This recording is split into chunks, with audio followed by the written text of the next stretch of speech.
The business.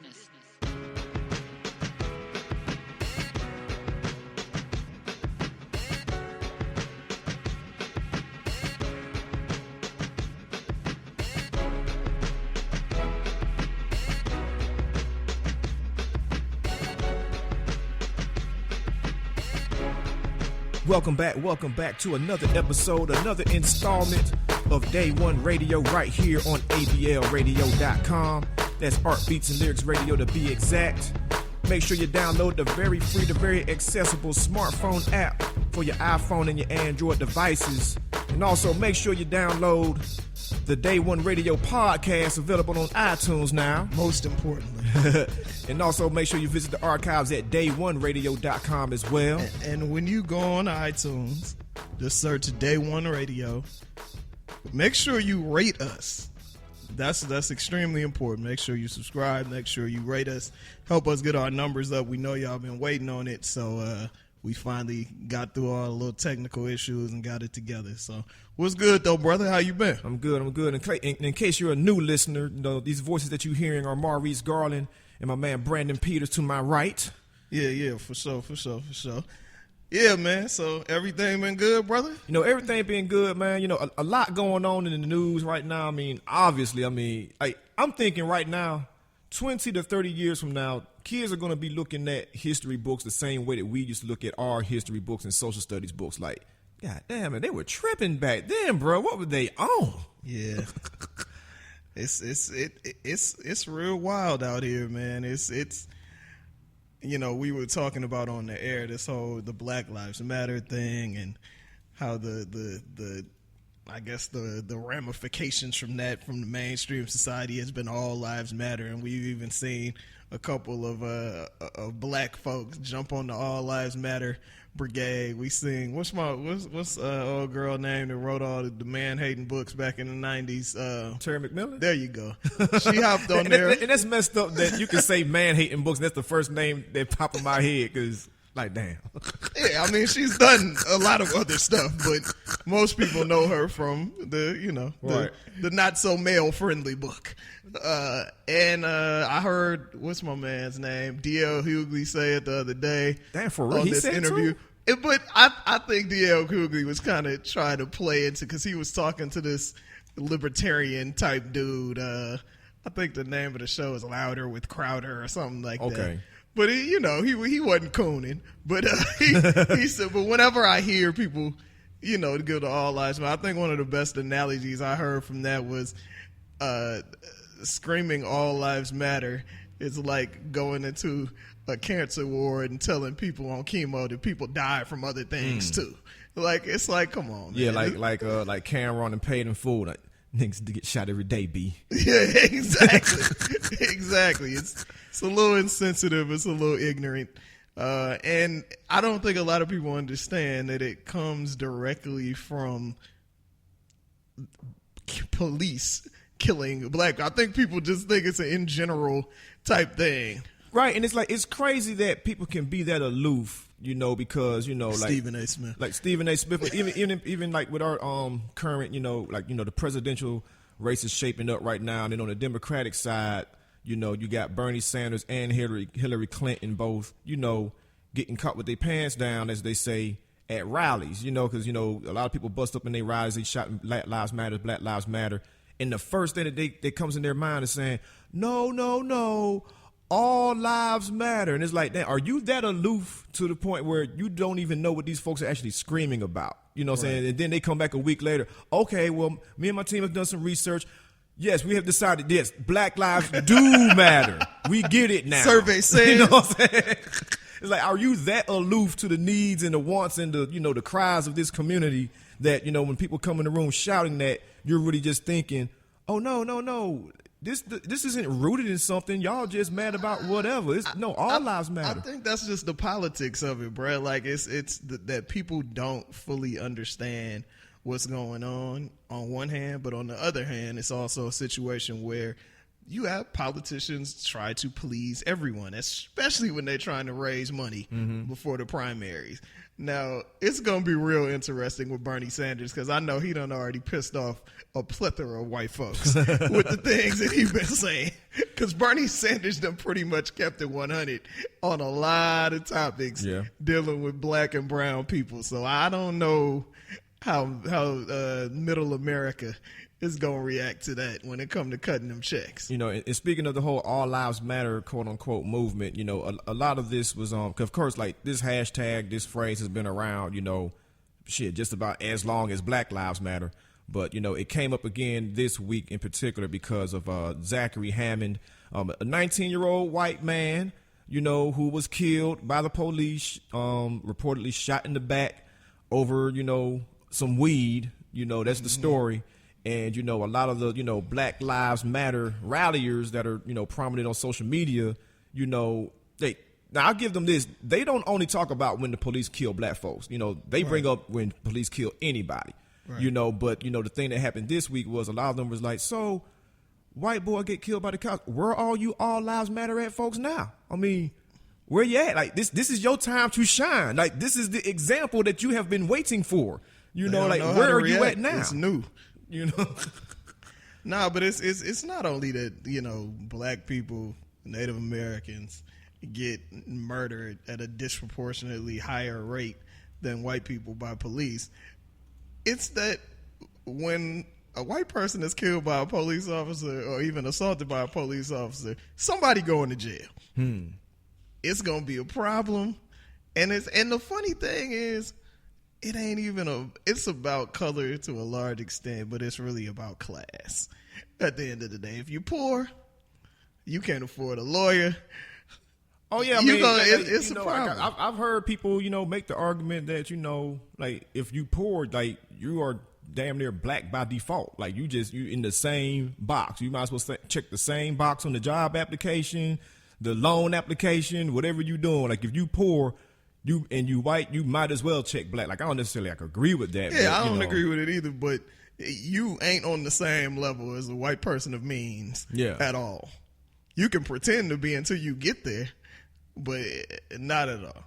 But it's funny that the whole Twitter activism thing is a trip to me. It's a lot of people that's all they do, and that's cool. You bringing attention to certain things. But it's just funny because I don't argue with people online. Like I refuse. Yeah, the conversation can go back and forth a couple times, and I'm gonna just stop responding, or I might just block you. Right. I have a long list of blocked people on every social media outlet I'm on. That's right.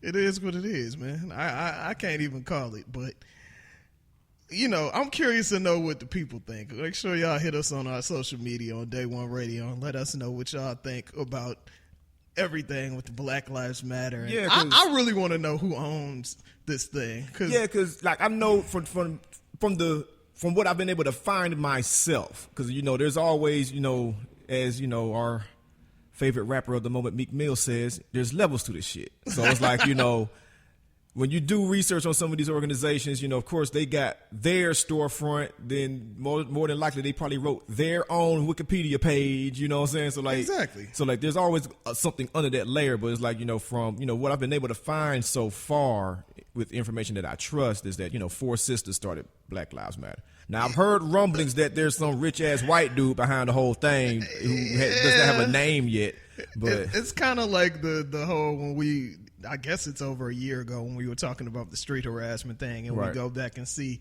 who owns these companies that are these non-profit organizations that are putting out the videos. And it's just like, of course, none of us want our sisters being harassed at all. No woman, regardless of color, being harassed. But I'm like, you got to look at a lot of these laws that are being put out there. And it's like, you got to look at who's behind it. Like even with the Bree Newsom thing, with her taking down the flag, I'm like, man, don't nobody show up to a rally with climbing gear on and the whole nine, and then you in and out of jail in a heartbeat. As soon as you go in, it's a page, a GoFundMe page that's already popped up. We already know your name. We already know your history. Like, come on, bro. Oh, so you think that was? I wasn't born yesterday. Like, come on. So you don't think that was legit? You don't think that was, you know? I don't think it was organic. Okay, I'm not saying it wasn't legit. Okay. I don't think it was organic at all. Okay. You know what I'm saying? Because like back to what we were saying, is like, you know, with the Black Lives Matter thing, it's like, I don't think I've ever, you know, shouted that, tweeted it, whatever. Like, it's a hashtag. It's a thing that I'm not all the way sure about. One, for reasons that we just said. You never know who's behind this stuff truly. But then also, man, it's like it kind of strikes me the same way that the whole hands up, don't shoot thing. It's like, negotiating from a position of weakness. Right. You know what I'm saying? It's like, no. It's like Black Lives Matter. Because I asked this on Facebook the other day. You know, I was like, when you're shouting Black Lives Matter, ask yourself who you're trying to convince. You know, and a lot of people was like, what do you mean? I'm like, dude, like if you're living in a space where you have to yell at someone else, Black Lives Matter, who are you actually trying to convince? Now, some people said, well, no, I look at it as a phrase where, you know, it's kind of, you know, self-affirmation. It's the new, you know, say it loud, I'm black and I'm proud. You know, I am somebody. But that was empowerment. Right. You know, but it's like Black Lives Matter. I'm like, okay, me yelling this at, you know, the cop who just shot, you know what I'm saying, Sam Right. DuBose in Cincinnati, I don't think I'm going to convince him. Me yelling that at George Zimmerman, I don't think that's going to convince him. Me yelling that at, you know, the officer that shot Mike Brown, I don't think there's no convincing him. Me yelling that at the, 6-7 cops that, you know, that was up in New York, you know, it's like, I don't think there's no convincing them. There's no convincing the stop and frisk, you know, proponents. You know what I'm saying? It's like, I don't think there's any convincing people that Black Lives Matter. So it's like, when I hear that phrase, you know, I'm like, I'm not all the way sold on it. You know what I'm saying? Nah, not at all. I mean, it's like you said, it's like the hands up thing. It's like, stop begging. Yeah. At the end of the day, you got to defend yourself. Learn how to shoot, learn how to fight. So do you think that that's the, like, you know, the answer? Because, you know, I don't like calling anybody. I'm gonna say some people out there are extremists. Some are very practical. Like, for instance, you know, the homie Killer Mike. You know, he's always, you know, been a proponent of, look, black folks, y'all need to take advantage of this American life while you can. You know, join the NRA, learn how to shoot a pistol, learn how to defend yourself. We here. You know, and then, you know, we got homies like JT the Bigger Figure on Instagram saying, nigga, kill all cops, it's on, nigga. They pull you over, nigga, shoot them up. And it's like, I don't. Yeah, and you know, I'm not going to speak negatively on Fig, but at the same time, whenever I see anybody doing some stuff like that, I either charge it as an emotional reaction or somebody that's an agent. At the end of the day, like, I'm not telling nobody to shoot on sight. Yeah. Unless somebody breaking into your property or harming somebody that you love. Right. Like, that's a little bit too much. And I hate to say, because every situation, you got to keep a level head. Right. In any situation. Like, I don't know if you peeped. I don't know if it was really him. Somebody posted something earlier today from the singer Tony Terry. You remember him? When I'm with you, Tony Terry? There you go. Right. Talking about he was coming from the gym and a cop got behind him. This was this morning. And he called 911 because he didn't know what he was being pulled over for, and he wanted it to be documented of what was happening. And he was like, the cop was super aggressive. Until Tony Terry said, hey, I'm on the phone with 911. I didn't know what was going on. And then the cop's whole tune changed. And to mind you, it was super early, like 4 or 5 o'clock in the morning. But maybe that's something. Maybe that's a tactic. Call the cops on the cops. We'll call emergency dispatch on the cops. Yeah. You know, because the cops, you don't know about them. Like, it's funny because I saw this video the other day, and it's not as credible as it once was, but, you know, there was a video floating around of a cat that got pulled over. He videotaped the whole thing, and it's like, yeah, man, we're going to put this to a stop today. And so, like, the cop pulls him over, like, you know why I pulled you over? I was like, no, officer, tell me why you pulled me over. And he says, because your headlights are out. I was like, no, they're on right now. Don't you see that? They're on right now. And they was like, well, your windows are too tinted. Like, this has happened to me before. I've been pulled over and been told that my seatbelt wasn't on and my windows were too tinted. So I'm like, officer, so you can see through my dark ass windows. Right. So I've been through that before, but this guy in particular, you know, he starts pulling out all this paperwork. He's like, well, Here's my ID. Here's my passport. I'm also a fire marshal in this county. Here's that. And here's a paper from the county clerk office saying that I can have these tinted windows, blah, blah, blah.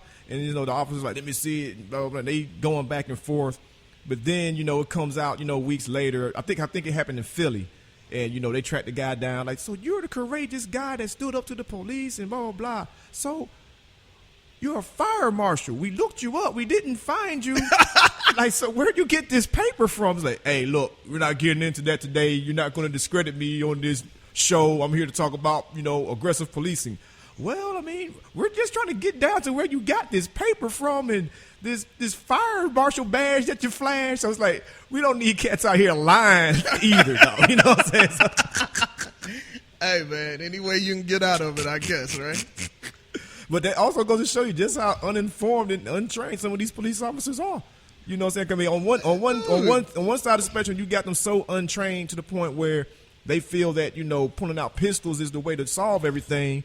And then you got dudes out here falling for damn okey doke pieces of paper and Walmart badges. Even if you don't know it's like any other job. You got people that's executives that don't know nothing about what they're doing for a living. I'm sure there's cops out there that barely made it through the academy that don't know nothing about the law. Right. You know what I mean? But yo, we're about to go into a quick break. You listen to Day One Radio. Hey, this is Killer Mike. You listen to me on ablradio.com, arts, beats, and lyrics, man. And you know, this is Day One Radio with my man Brandon Peters and Maurice Garland. Suckers. So, yo, the world is talking about this Drake and Meek Mill thing. I feel like it's such a big deal because it's gone past the 72 hours that are normally allotted to rap bullshit. Right. So we had about a week and a half now, I think. July 29th, I think is when the tweet went out. The timestamp. I think it could have been before that. It feels like it's been a month, but I think it's been about a week and a half. I mean, we don't have to recap everything that's going on. But I think everybody knows. The crazy thing is, though, what if this really goes down as something monumental? Because, like, as soon as you said that, I immediately flashed back to when I first saw the tweet. Like, my homie Justin Tinsley, shout out to J10's, you know, smoking section. Like, he hit me on G-Chat. It's like, bro, what's up with Meek? That was like, what you talking about? Nigga on Twitter going ham, bro. And then it's like, you get on Twitter and it's just like, oh, it's like, shorty, I've never seen somebody so open, so aggressive. Just, goddamn, what's going on here? You know what I'm saying? So it might go down in history, but go ahead, Dopey, go ahead. Nah, I mean, well, the last time he tweeted was the 29th. I don't remember when the first day was, but he went in on Drake, obviously, and all of that. And there's several theories around saying why it happened, but on paper or on screens, it happened because he found out Drake didn't write his verse on Rico. I personally, I know y'all will probably disagree. I think this might go down as the worst and or the corniest rap beef, at least of this era. Like, this is pretty terrible. Like, this is more one-sided than Ja Rule and 50. Like, this is like super duper just, and it's like you letting the corny dude whoop you. Like, I mean, it's like this, man. I'm like, Drake is an easy target. He's an easy guy to make fun of. You know what I'm saying? He looks funny. You know, see how that just came out? It's like easy target. Like, you just immediately start joning on Buddy for no reason. But you know, it's like, dude can rap, and it's like, oh, he can rap like, really well. And I'm not mad at this beef. I don't think this is like the corn. Like, I don't think it can go down as like one of the corniest ever. What's a cornier beef than this? Cornier beef. Let's see, man. Let's go through my beef Rolodex. Let's see what I find here. The first thing that comes to mind for me is T.I. and Flip. That was pretty corny. Too. But now, I saw when that happened though. Like, that had legs. Like, I was there at that little Flip show when he started it. You know, cause like, he started when he was in jail and he was doing a show here in Atlanta, and he was talking about, oh man, you know, till the New York City game over, and everybody's like, oh shit, where did that come from? You know what I'm saying? But like, it supposedly came from Flip not putting T.I. on the Game Over remix, and T.I. feeling a certain way about it. Cause I forget who even ended up on that damn remix. It was everybody but T.I. You know what I'm saying? And he felt a certain way about it. Who cares? But like, that one had legs. Like I saw that would happen. Everybody was like, "Oh shit!" But if you remember, the reasoning was he ain't the king of the South. Scarface is the king of the South. Yeah, and then Scarface came out like, I don't even know this dude. So, yeah, I do remember that. And I think it was pretty much over for Flip after that. Oh yeah. T.I. dropped the Down with the King mixtape, and then called Buddy from his neighborhood, and he was like, "Yeah, we used to jump that nigga every day." Like, yeah, it was like he went in on. So here's another corny one. I don't know if this even counts as a beef. Ludacris versus Drake and Big Sean. Remember that little over the word association flow? Like, I mean, is that hip hop? Is that corny? I mean, he's coming from a place in hip hop like, "Dude, you bit my shit," but at least my thing with this is none of these dudes seem passionate about what they saying, which is why I think it's fake. Because nobody seems to really mean. But what is passion though? What is passion? Because like, when you look at other beefs, for the most part, passion is my fofo. Make sure your kids don't. That's grow. what I'm saying. That's passion. Violence. That's violence. Wait, those are terroristic threats. No, we didn't have terroristic threats back then. That was pre 9/11. My thing is, dude, I don't feel like they mean it. I don't feel like it's even going to be no sideways looks if they see each other in the street. These are different guys. It's like, but old dirty bastard, illegitimate son, is supposed to be a tough guy from Philly. Where did he come in? Because he looks like old dirty. Look at Meek Mill. He look like old dirty bastard. He's saying he looking like old TV. But that's what I'm saying. Like passion. Like, is that always equivalent to violence? Like, how come they just can't just be some rapping ass dudes? I think Ludacris was passionate about them stealing his word association flow. Okay. I think that the whole situation with it being, I mean, if we can go back to that real quick, like, I think that the corniness of this particular situation is because it's based on tweets.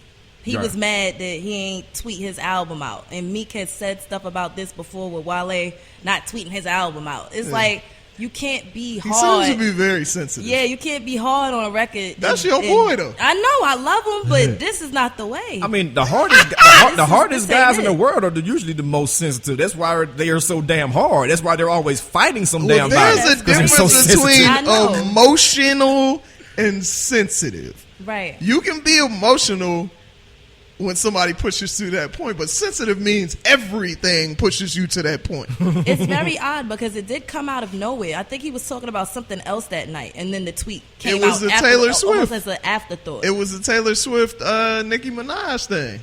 Oh, he was talking about that first? She said something about it. She said something, and then he jumped on. I guess the battery got put in his back, and he was up. I think that we need Herm Edwards to talk to rappers, too. Think before you send it. I mean, to a certain extent, I don't want to say all rap beefs, but many rap beefs start off with something that's kind of like, he hurt my feelings. Like for instance, like you from Oakland, Loonies and Master P. That's something that a lot of people don't know. Loonies and Master P over the whole. Ice cream, I'm the real ice cream man. Like, really, nigga? You're the real ice cream man? This is what we're battling over? Right. I'm the first nigga to call myself the ice cream man. But that didn't even really. That had more to do with P getting his start and really getting certified in the Bay, and then flipping on some I'm from New Orleans, whatever. Oh, okay. That it was more like you came and bit you came and bit the way we do business, you came and bit the style, the whole nine, and then like it was deeper than just the ice cream man thing. Because P is known for biting niggas. Yeah. Like, I mean, let's not act like P didn't steal Hootie Hoo from Outkast. Like, right. It's like he known for biting fools. So that's what that was. And Yuck is like a West Coast Pimp C. You put a microphone in front of him, he's liable to say anything. I remember one time I ran into that man at the Source Awards, like around the time that he was, getting that PA again. You know what I'm saying? Because, they got at him like in the mid-90s. Yeah. For some reason, shit started up again like in the early 2000s. And I was talking to him at Source Awards, and like by this point, P is executive producing Little Romeo show on Nickelodeon. He's in a whole other space. Wow. And Yuck is like, man, fuck that Nickelodeon shit, man. You know what I'm saying? Fuck kids and all that shit, man. It's all like, God damn, fuck Nickelodeon, fuck kids. You also have to remember the connection between Yuck and Jay Prince. Oh yeah, true. So that has some. It's usually something more behind it, but with this, Dog, Drake ain't even from this country. Like, what could the issue be? I think I read a lot of places and heard that, Drake is extremely cocky and people are just kind of fed up with his attitude and yada, yada, yada. But I'm like, it is what it is. Everybody's cocky when they're on top. I mean, that's the battery they put in most rappers' back. They're like, I'm just wondering why, and you guys tell me this because y'all are far more ingrained in the culture and the new stuff than I am. Why did Drake choose to speak up now? That's another thing that makes me think it's fake. Because Meek is by far not the first rapper to call Drake out by name on songs, and Drake didn't really say nothing. No, Drake got it. He engaged with Common a couple of years ago. I mean, that not as directly. Like not directly. That straight scheming verse was pretty much directed at Common. Yeah, right. But didn't that come first? Did it? I think it was Sweet. Was it Sweet before Stay Scheming? Yeah, Sweet came first. Didn't So it? Sweet, Stay Scheming, and then Common basically murdered him on the Stay Scheming remix, and Drake never responded. But I mean, he engaged. He ain't say shit to Kendrick after that pajamas comment on the BET Cypher. Nothing. So you're saying that he's picking his fights. I think it's fake. I really think this is fake. I don't think there is any. I think these dudes sat back and concocted this, or their bosses sat back and concocted it, because you can't say what you will. Meek album's still in the top 15 in sales. He's still performing in front of big crowds every night. Mm-hmm. It is what it is. People can say, especially if he's really from the street, that nigga don't care about no damn social media. It is what it is. No, I don't know, man. Street niggas be caring about social media, man. I mean, there's a lot of gang members. Maybe old school street niggas don't care about social media. They get jammed up because of social media. Yeah, nigga, we cripping out in so-and-so park, nigga. And, hell, Chief Keef, prime example, man. Everything connected to that man has started off with social 12, media shit, though. man. There's a difference. Chief Keef barely got a driver's license. Yeah, it was Sweet first, and then Stay Scheming, and then Common dropped something on a remix to on the Stay Scheming remix. Yeah, and killed him and said, "Yes, I'm talking to Drake." I do remember that. Called him out by name. I don't know. You know what I think maybe it is? Is like, well, it can't even be that argument because you said Kendrick too. I was like, maybe he's just comfortable because they all kind of started at the same time, but then Kendrick did too. So I don't know. Or maybe he actually just feels a certain kind of way. It's like, that's true. Like these guys have been photographed and seen around each other quite a bit. They've worked together before Rico. Like these guys, maybe that was his partner. Yeah, you know what I'm saying? It's like, damn, man. That boy said, "I'm done doing favors." then the guy, like, people were making fun of like Drake wearing the free Meek Mill shit at the rehearsal for OVO Fest, but hell, he was wearing that on his last, like, whenever dude went away that time last year, he was wearing that on stage at shows. Like, man, free my niggas. You know what I'm saying? But he knew what he was doing this time, though. Oh no, of course he knew exactly what he was doing this time. But I'm saying, so essentially, y'all saying what Meek did was some sucker shit. Yeah, he's probably even messing up Little Buddy Music, man. The Quentin Miller dude, man. It's like, dude didn't even ask to be injected in this, like, and he's just tweeting this man's name out. Quentin Miller wrote this shit. It's like, damn, messy. Well, they also said that Quentin Miller was on a damn $5,000 retainer a month, which is some bullshit. If you writing for one of the biggest rappers in the world, you ain't getting nothing but 5 racks a month. I'm hoping he getting publishing, right? Too. Gotta be though, because he's actually listed, so you would think that. As I'm reading through this Pimp C book, damn, Pimpin' Bun is listed on Big Pimpin', and I ain't seen a lick of publishing. So, wow, yeah, how does that happen?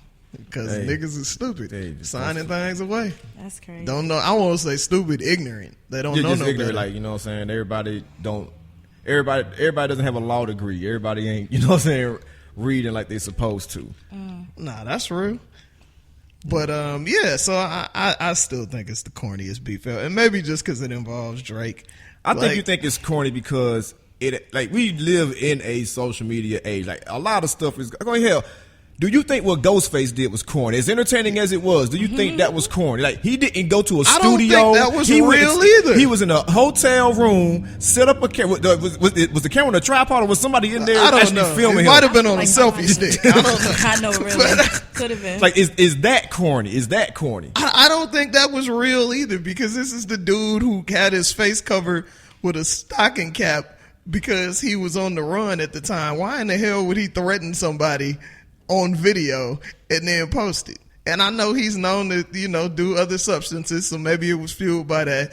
But I'm like, come on, man. Hey, it's one of them things where it's like, if you a vet in the game and you see how folks are playing, it's like, damn. So y'all playing on that field now. Y'all don't play on the asphalt. Y'all playing on, on the hardwood. We ain't on grass no more. We on AstroTurf. I guess I got to, go over here and play the game that y'all play now. You know what I'm saying? No, it's kind of interesting because it's like, oh boy, been out for a minute. So why now? Why say something now? You know what I'm saying? Right. Why feel away now about it? Off of something on ESPN? That's the thing. ESPN, like, that's different from just, being on, I'm talking shit about you.com. You know what I'm saying?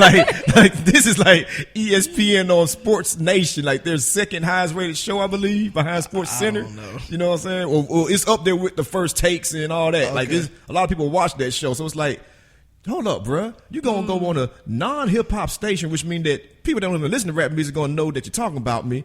You're going to go in front of these millions of people and go out of your way to say that. You know what I'm saying? Like, the conversation was kind of ending, and he was like, he ain't rapping like this no more. They were like, huh, what? And the crazy thing is, Ghost had just dropped an album. Yep, sure did. That is pretty damn good. Yeah. So, whatever.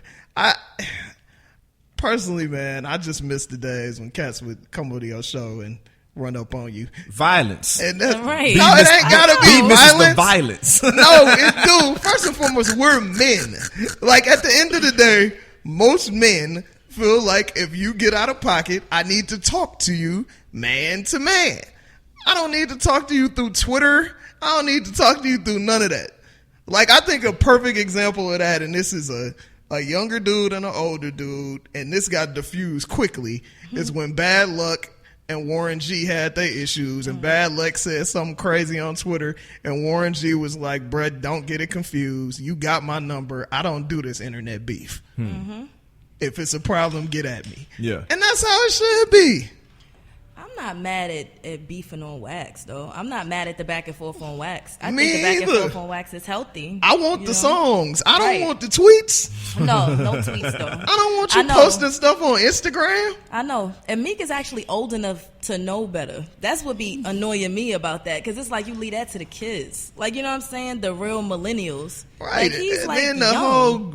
Him But he's saying not that something young. about snitching, and then Drake allegedly going and signing AR app. I'm like, man, why would y'all stop being pawns for this bullshit, man? Yeah. Like, it's crazy. Yeah, y'all stop letting Drake and Meek Mill distract y'all from what's really going on. Wag the dog. Shout out to all my multitaskers out there that can read the news and enjoy rap beef, Word. man. Right. You know what I'm saying? Y'all, Word. I'm with you. I'm one of y'all. Y'all killing with that, man. Don't let this nigga distract me. Like the Cincinnati Police Department done hired Drake. Hey, man, we need you to drop 2 diss tracks in 1 week. Right. Niggas are getting aware. Right. Exactly. All the memes at OVO. Yes, do it. All black. What? BLM OVO. That's what it is. Right. Yo, we're about to go into a quick break. We'll be right back to talk about this. What we want to talk about next? The Compton album or the Let's talk about the fake Comp. ass anniversaries? No. Let's talk about Comp. Let's talk about Comp. All right, we'll be right back. You listen to Day One Radio on ABLRadio.com. Yo, what's happening? This is DJ Wally Sparks, representing Chattown, Tennessee 423. What's happening? You tune in to Day One Radio on ABLRadio.com. Peace. All right, we back. About to talk about the most anticipated album of the year thus far. This Compton album, Dre's Farewell. Y'all excited? You know what? I'm not sure, man. You know what I'm saying? And this ain't even, detox hangover talking. This is, I remember the last 2 songs that man tried to come out talking. When Detox was supposed to come out. You know what I'm saying? Like that song with Eminem that I need an angel or whatever that was. The other one, that's an Eminem song. I need an angel. I think it was I Need a Doctor. How you said it? Wait, do it again. Yeah. I need an angel. I'm remembering that. And what was it? The song that one of the last songs that rest in peace Nate Dogg appeared on. Oh yeah. Oh, I need to look up the names of these damn songs. But you know what I'm talking about though. Like those are the last two Dr. Dre songs that were released.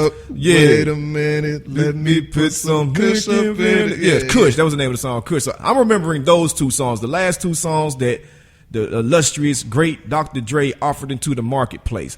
That's what I'm going off of. As his songs. Because there are other songs that have been on other projects that were meant for Detox that weren't on Detox. But you know what? I'm starting to think of those as just, I think, man, niggas might be lying on that too, man. It's like, that was like the thing to say for a minute. Like, man, well, this is supposed to be on Detox. I've heard songs, I've been in sessions and heard songs come out elsewhere. Okay. And even Compton from Kendrick's album was that Kendrick wasn't even on that song originally. And it's like, that was a cool song. Shout out to the homie Just Blaze, but like, it ain't my favorite song on that album.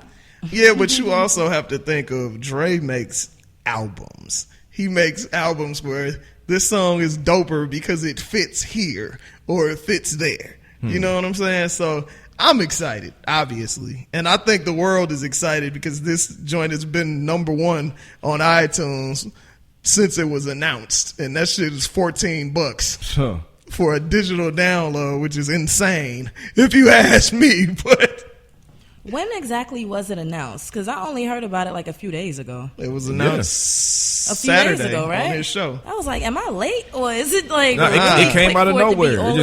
Well, Cube said Dre is dropping an album by the end of the month. And then, so he was the one that announced it. He announced it, and then Dre was on his show on Beats One. And he said, Compton, his farewell. Appropriately titled. But what I thought was dope is it's a lot of like virtually unknown cats that are on the album. A guy that I don't remember who it was. Either it was you, Reese, I believe, the Anderson Pot kid that you talked about a few months ago. That. Yep. And he's on like 4 or 5 songs on the joint out of Oxnard. That's cool. They got John Connor's on there too, ain't he? Yeah, Connor's on there. Candace Pilar from South America, the singer, is on there. The King Mez dude from Raleigh, North Carolina, is on there. Like, this is pretty dope. He reached back and grabbed Exhibit. Reached back and grabbed Marsha. She used to be signed to Aftermath. He got Cold 187. That is the one. That's the first song I'm gonna listen to, because you got to know the history, bruh. Because Cold 187 taught Dre how to use certain drum machines, the whole nine, and then they had beef. So for him to talk all that craziness about Death Row and Dre and all of that, for them to reach back out and work on some music together. That's pretty dope. And I see Asia Bryant's on here too. Asia Bryant, always been a dope, artist and songwriter. She used to live here for a minute. She was always out here doing the thing. So it's cool to see her name pop up on here. She got a pretty voice too. Yeah, that's a good. Got Game on there, of course. Kendrick on there. BJ the Chicago Kid, the unofficial TDE artist, on there. What the hell did Ren do? Did Ren sleep with somebody's wife? Or smack somebody kid up, or steal some money or something? Like, why do you ask? Because he hasn't been involved in any other promo. Ren ain't involved in nothing. Ren ain't on this album. I know Ren got to be like, my nigga, you got Code 187 on the album, and I didn't get a phone call. Really? It's got to be something. The last time we seen Ren with them dudes was when they did the Hello BET. Nah, he was at the NWA performance at BET, but I don't think Dre was there. Cube is on there. Do y'all really think this is Dre's last album, though? Is this like reverse psychology? No, like he doesn't want the pressure. I think this is Jay-Z's Kingdom Come. It's like, please don't say that. No, I ain't talking about that as far as like quality. I'm not talking about Scorpio. I'm talking about as far as like when Jay-Z said, "I'm not rapping anymore," and he saw that little bit of influence kind of slacking, like, hold the fuck up, man. Y'all niggas ain't wearing these shoes because I said so. Y'all ain't, wearing your hat correctly because I'm doing it. Damn, I gotta drop another album, bro. I gotta keep my influence out here. So it's like Dre is like, bruh, I got to sell these goddamn headphones, man. You know what I'm saying? Because words getting word getting out that these headphones breaking like a motherfucker. I got this Beats music I got to get off, man. You know, I'm making all these moves. I need to put my face behind these products. That's not his problem. That's Apple's problem. Remember, he already cashed out. But that's what we're saying, though. Like, this is not his last album. If anything, I would say that this is like Jay's Black album, and then he came back and did Kingdom Come. I think Jay's a bad analogy because Jay was threatening to retire before Reasonable Doubt even came out. He been talking about retiring. Maybe this is a Too Short thing. With Short said he was retiring and knew good and well he wasn't retiring. Yeah, and hasn't stopped making music since. Yeah, I think this is about to open floodgates, actually. You know what I'm saying? You know what I'm saying? Granted, this did take, almost 15 years. 16 years. You know what I'm saying? To get another Dre album. Like 15. You know what I'm saying? So because 2001 actually came out in 2000. Or 99, yeah. You know what I'm saying? Because Suge beat him to Chronic 2000. Yeah, exactly. But this might actually open up floodgates. We might start seeing a gang of Dr. Dre music after this. Because it's like, you know, this is an iTunes exclusive. You know what I'm saying? So it's like, I think this is a thing where he's like, man, I got my own channel for the most part. I got my own little situation. I can do what the hell I want. I ain't got to worry about, damn, are people going to like this shit? Are people going to carry this shit? It's like, nigga, I can just... He's pretty much live mixtaping y'all niggas, man. He's like, hey, I'm about to goddamn upload this shit right now. Y'all go mess with it. I think it maybe, you know, some of it is dependent on also how people accept it, I think. Because, I mean, I had read something earlier, I want to say it was in Fortune, when he was like, Detox is a rap. That's never coming out. I go back and listen to it and it just always kind of sounded bad to me. So, you know what I'm saying? Like, maybe he almost is, like, so inside of his own head with his music. He just needs people to be like, yo, this is crazy, da-da-da. And then he'll just start putting more stuff out. But the funny thing is, maybe it's like he's not going to listen to the people that are just there. Right. Because everything sounds good in the studio. Yep. Like, he's probably going to listen to what the people think. And we'll see, man. Like, I would really, because normally I'd be like, I don't know. But if you look at this lineup, this ain't no I'm trying to sell hella albums lineup. Mm-hmm. This is like, okay, I would love to see some Corrupt, some Dad, something on here. But hey, man, for the most part, everybody that's on here, for the most part, is on here more than once. Yeah. You know what I'm saying? So you can tell there's a lot of vibing going on. Yeah, you know exactly. Have any songs leaked yet? Not a one.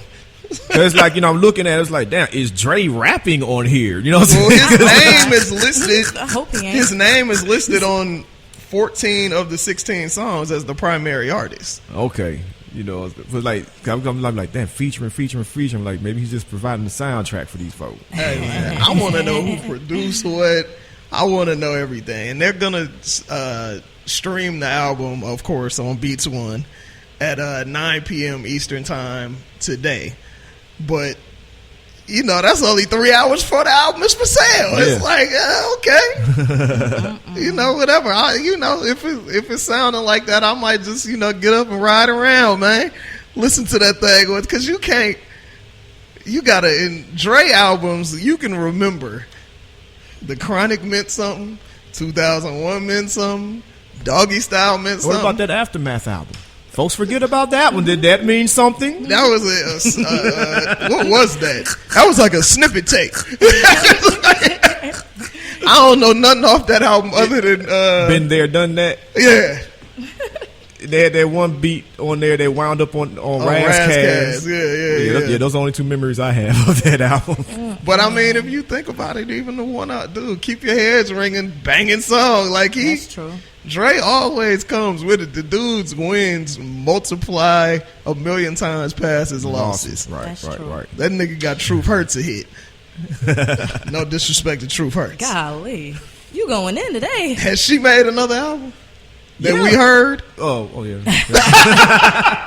Let us stop. We ain't clowning Truth Hurts. She good people. Anyway, we're about to go into a break. We're going to come back and talk about these fake ass album anniversaries. Y'all keep pumping up. Listen to Day One Radio on ABLradio.com.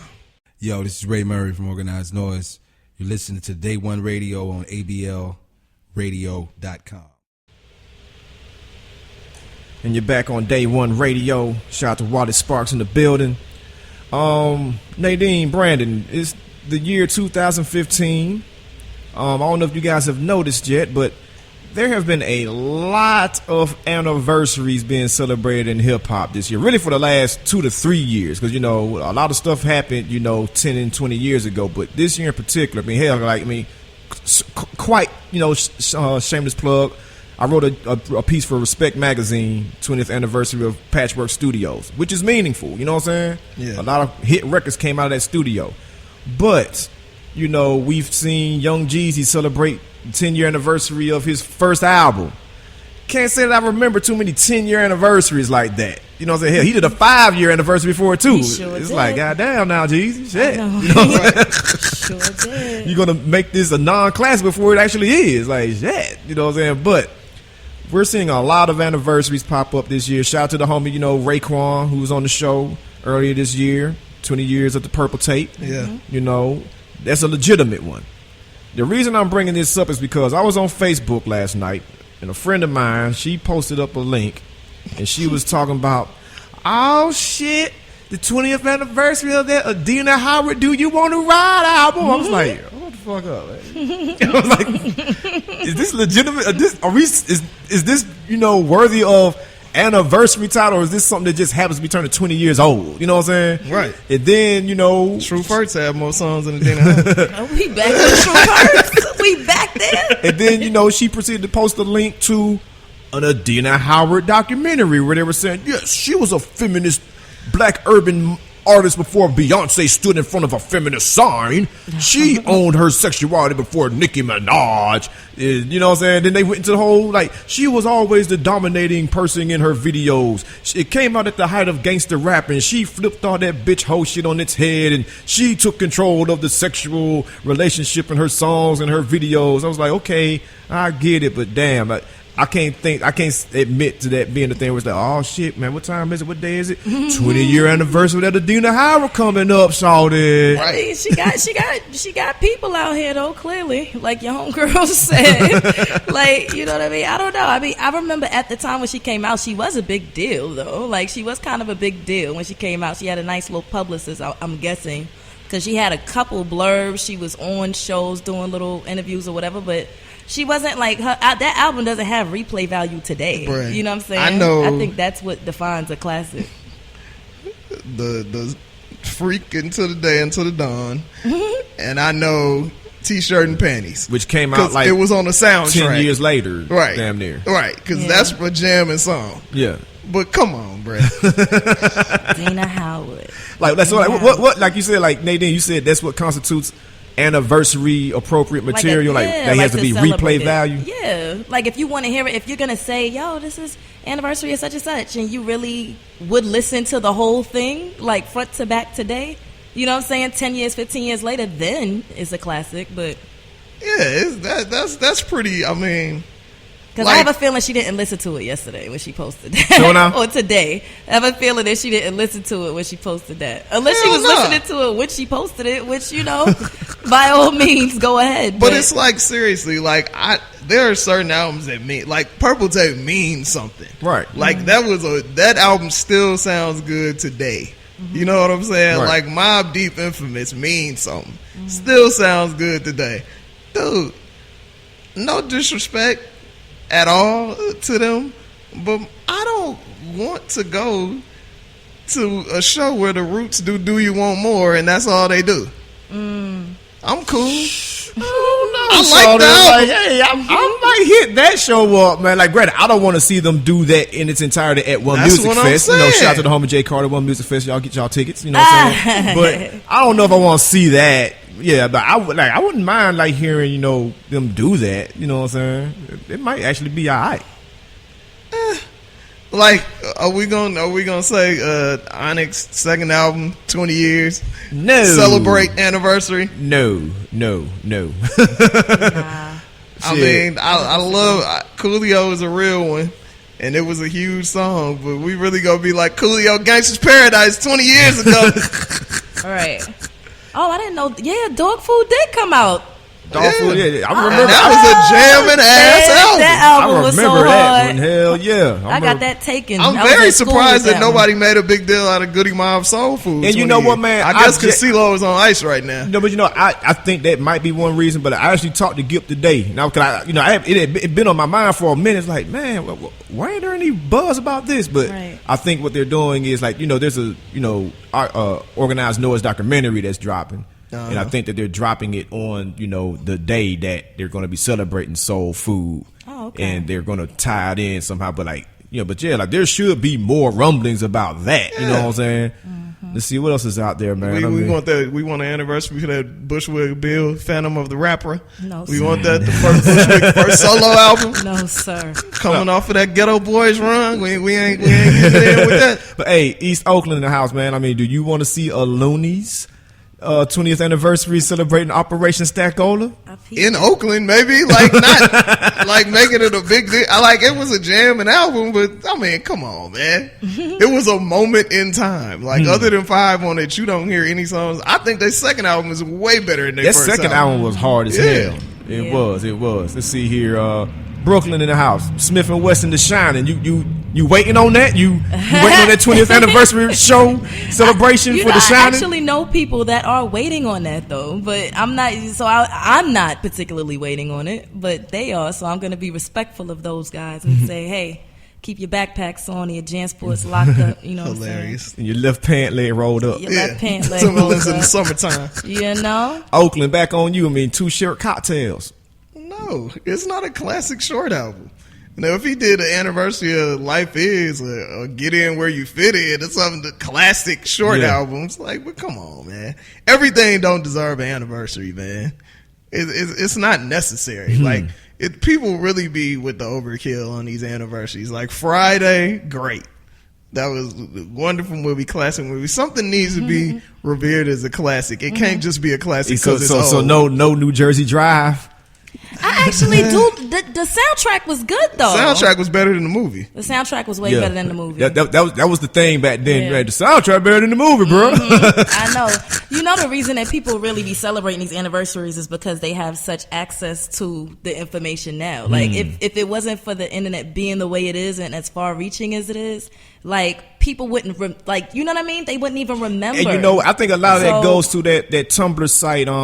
What's it called? Up North Trips. Y'all follow that? Yep. Like Up North Trips, they used to just post up, album covers every day. Like this day in 1993, so and so dropped this. Like that. It was the day. Y'all did. You just start reminiscing. So a lot of it can be attributed to those guys too. Yep. Let's see what else came out in 95. AZ Do or Die. That was a jamming album. It was. And hell, he done dropped Do or Die too already too, right? So he got his celebration out the way. He was like, nigga, I ain't waiting. I know y'all ain't giving me my roses, nigga. I'm taking my roses. Goddamn. Let's see what else was out there. Let's see that first Mystical. I ain't even really listened to Mystical for a long time. I liked certain songs. But I was like, what about that Player Fly, Triple Bitch Mafia? No, that was 96. That was 96. Speaking of diss records, that was 95. No, man, that was 96. So the Player Fly came. You would know better than I was because I didn't start listening to Player Fly. I could be wrong because, there was still, somewhat of an underground railroad, pipeline. So it might have dropped in Memphis in 95 and got to Decatur in 96. You know what I'm saying? I'm pretty sure it dropped in 95. I think that was 96 though. You know what I'm saying? Let's see what else out there, man. Hey, that Ball and G on Top of the World is worth it. Yes, that's worth it, Shawty. That's worth that 20 years. That's worth it.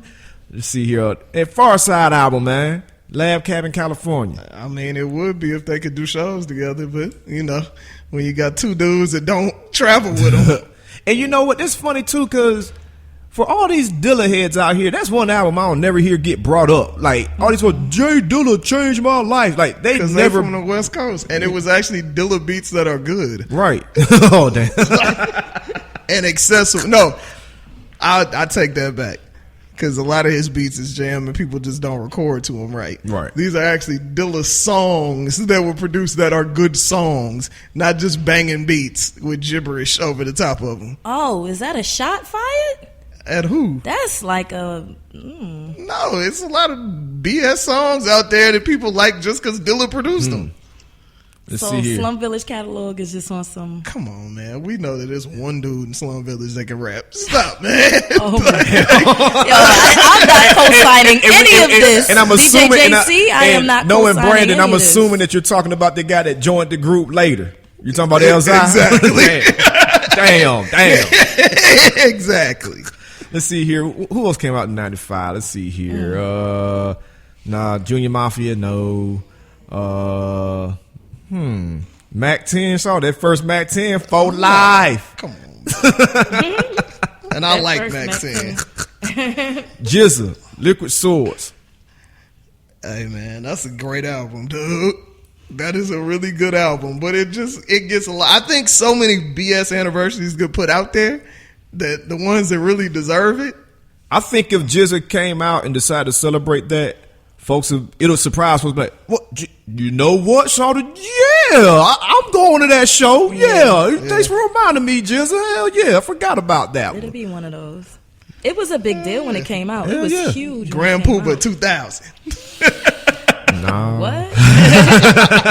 Sir? Nah.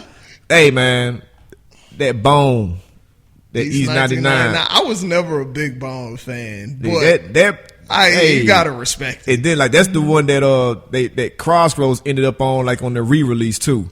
So yeah, that's like the biggest rap song in history down there. So I thought they was going to be around forever off for that. Yeah, I thought they was going to be around forever just off of that.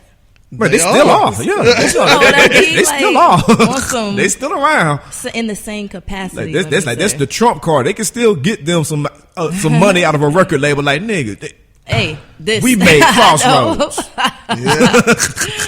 Fuck with us. And many other hits. And now me and B have gotten in debates. Like me, you, and Deshaun have gotten in debates about this next album. Y'all used to think I was just batshit crazy for even comparing it, but that DJ Quick, Safe and Sound. I used to say that CD was fucking with Doggy Style. You know what I'm saying? Folks like, nigga, you done lost your damn mind. But it's like, nigga, what was on Safe and Sound? The title track, Safe and Sound. Obviously, right. You know what I'm saying? That diss track, you know what I'm saying? Speaking of disses and everything, Dollars and Cents wound up on there. What else was on there? The Best Quick's Groove is on there. Shit, Don't Eat It is on there. Yeah, that's a song. Hey, man, that Safe and Sound. If Quick came out like, hey, we doing 20 years Safe and Sound, like, I'd go to that show. You go. I'd go. That's not one of my. I like Way Too Funky better.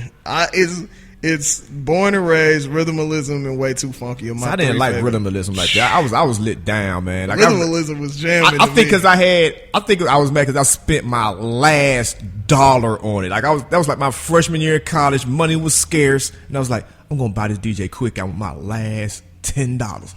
And it wasn't worth my last $10. Like, I went hungry that day over that damn album. I was like, that's what I judged it against. Like, down, Use a Gangster. That album was jamming. Use a Gangster was cool. I think it just sounded different from what you expected. That's when you started hanging around. I can never pronounce that woman's name right. Van Zant. And Yala Van Zant. He was hanging around her? Yeah, like that's why he got all calm and everything. He was all peaceful. I didn't know that either. Yeah, like he was the person that really introduced her to a lot of like younger black folks. Like him and Oprah. He don't get his props. Like him and Oprah are the people that introduced her readings to the world. That's how I heard of her. Wow. I had zero idea. Yeah, man, that's how she in the video. She in the You a Gangster Oh, video. really? Yeah. It's Maurice lying, y'all.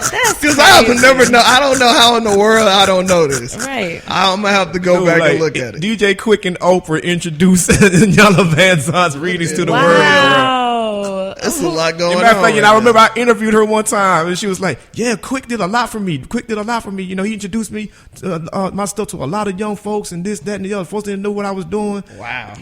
Hey, Even if they still kick it. I don't know. That'll be interesting. That is. Wow. That's My crazy. mind is blown right now. Like I'm wow. Who knew? That's crazy. We're gonna have to post that video on the site, man. That shit is crazy.